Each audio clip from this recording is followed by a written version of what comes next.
Hi, Marc Adajar from XSculpt, and this video is to teach you how to inject your scar tissue with steroids. Now, unfortunately, scar tissue is the enemy of cosmetic surgery, especially in gynecomastia surgery, because after you remove your breast gland, make the incision, the nipple is very in close approximation of the underlying pec muscle because you don't have any breast gland anymore, you don't have any fat, so just basically nipple, skin, and muscle.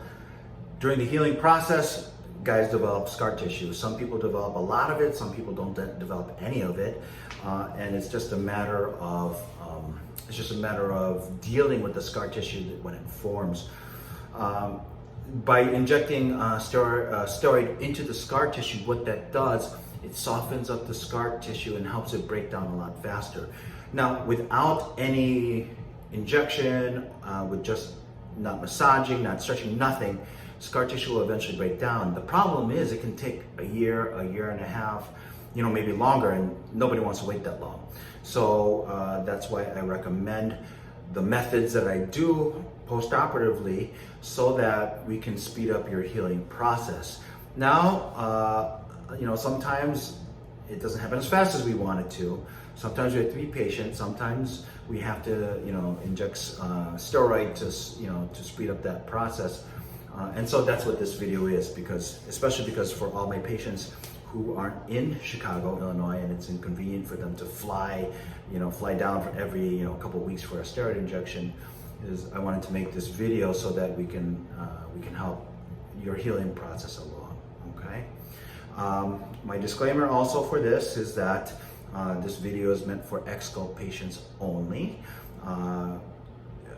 This is an instructional video I do send to them. However, my patients all communicate directly with me, and if there's any issues, any problems, any tips on technique, anything like that, I'm in communication with them. So this video is not intended for any patients not of XSculpt, because should there be any problems or any concerns, obviously I'm not your surgeon, I can't take care of you. That would be something addressed by your surgeon. So if you're not an XSculpt patient, please take this information as informational video only and not an instructional video. Okay, great. So basically what happens is that I send the materials that you need and the medication you need to your local pharmacy. Okay, what I will send is some syringes with some needles. Sometimes they're attached, sometimes they're not attached, and I will have a vial of this steroid medication called Kenalog or triamcinolone, which is essentially the same thing. Okay, while you're picking up the medication and the syringes, please get some Band-Aids if you don't have any, and some alcohol pads that you will need. Okay, now you should be doing this in front of a mirror, standing or sitting, whatever is most comfortable for you. Make sure you wash your hands thoroughly, okay, before you do this. Okay, so what you should do is first you take your needle, remove it from the your syringe, you remove it from the package, and sometimes the needle will already be attached. If your needle's not attached, remove the needle from the package, take your syringe and screw it on, okay? Now, you will also have your vial of medication. Yours will have a cap on it which you pop off. Once you pop that off, you take your alcohol pad and make sure you wipe it so it's completely clean. Then what you will do is you will take your syringe and needle, okay, and then you will insert it into the vial and hold it upside down, okay, and then I want you to remove 0.5 mLs. Okay, the medication is kind of thick, so it might take a little bit, but it'll be half a cc or half an ml or 0.5 cc's or 0.5 mLs, that's all the same. So on this syringe, you can see I put it to the 1, and then I'm going to push it to the half, like that, okay? All right, so now you have your medication ready. Now, I will also send you some cream, some numbing cream to your pharmacy as well. You should apply that to the area you're about to inject, which I'll show you in a minute.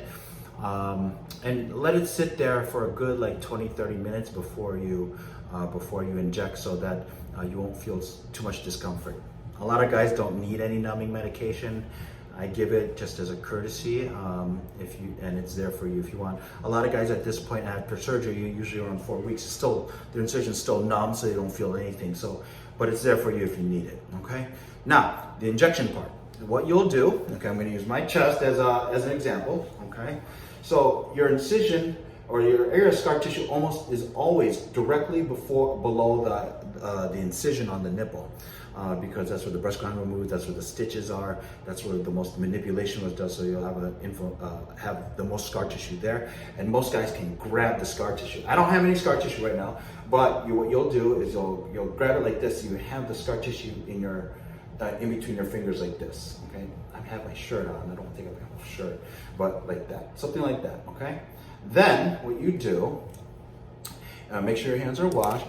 You'll take your alcohol pad, okay, and rub the area just near the incision, right over that ball of scar tissue, okay? Then what you do is you're gonna take the needle, go like this, hold it like this, and you're gonna slowly insert it into your skin, right into the scar tissue.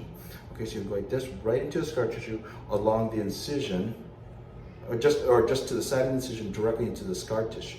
Okay, and then you're going to insert it all the way, and then you push down on the plunger. Okay, now this is the hard part. You do not want to inject the steroid too close to the skin, because if it does, it can make the skin very thin. Okay, so you should go in directly into the scar tissue at a 90-degree angle to at least halfway the needle. The needle size can vary, but around at least halfway the needle. Make sure it's nice and deep away from the skin.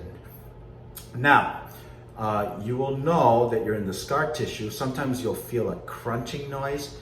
However, what is a hallmark is that it'll be very difficult to inject, because you're injecting scar tissue, which is very difficult. So when you push it down, you may feel a lot of resistance, or you'll be struggling to push it in, like trying to push it in. That actually means you're at a good spot. Okay. Sometimes you'll push, it'll be really hard, and all of a sudden you'll feel a give, and then it fills up. That also happens too, and that's the steroid expanding into the scar tissue. If you go too deep, that's not a problem. You can't really hurt yourself by injecting this into your muscle accidentally. It's not a big deal, but you kind of want to get into that scar tissue. Now, sometimes it might mean for you to pull it out a little bit, change the angle, inject it that way, inject a little bit, pull out, change the angle, and then inject it. But essentially this entire dose should go into the scar tissue in as many different areas as possible. So you may be going like this, pulling back a little bit, and then going like this, and pushing in a little bit, and going like that, pushing in a little bit, stuff like that kind of a motion. All right, but you want to avoid injecting it directly into the just fat, because if you inject into just fat, this can also break down fat as well as scar tissue, and you could develop a little bit of a divot or a little bit of a crater. And that usually takes a couple injections, but that's something we kind of want to avoid. And if that happens, then you'll have to fly down and come see me so I can tidy things up. Okay. So sometimes it takes very important. So after you inject it, let it sit for let it sit for 10 minutes. And then take your powered massager that I always recommend, and then just basically rub it right over the scar tissue so that steroid can get dispersed into it and soften it up. It's very important that after you do an injection, you as much as possible you massage the scar tissue so that it does its work, so the steroid can do its work. I always recommend 5 minutes in the morning, 5 minutes at night. Each side, as well as and if you could do it more, that's great. A lot of guys only require 1 injection. Some guys require 2 or 3, depending upon the density of the scar tissue or how big the scar tissue is. But you do it until until there's a lot of improvement. Now, if there's a teeny tiny bit of scar tissue or a little bit, you shouldn't be injecting the steroid, because then you're going to start affecting the skin and the fat around it. It should be, a nice big, ball of scar tissue. But if you get a really good response and there's really, not that much left, just do the regular injection or regular massaging without the injection. Okay. So basically that's about it. It's again, it's you can't really hurt yourself using any of these medications. There's no major blood vessel in there. You'll never bleed to death from doing this. Please, after you do this, text me. Let me know how everything went, and just keep me updated. Before doing any, if you decide that you feel another injection, please text me before, and let's discuss it before you make that decision on your own, so I can see if it really is necessary or not. Okay, so that's the video. If you have any questions, please reach out, text me, email me. You can call my coordinator Annabelle, just please keep in touch. I wish you were here in Chicago and I could do it for you, but since just out of a practicality, that's it's virtually impossible, and time consuming and expensive, and depending where you live in the country, this is the next best thing, just as long as we keep in communication as we have been. Okay, so good luck to you. Let me know how everything goes, and hopefully I'll see you soon. Okay, all right, bye.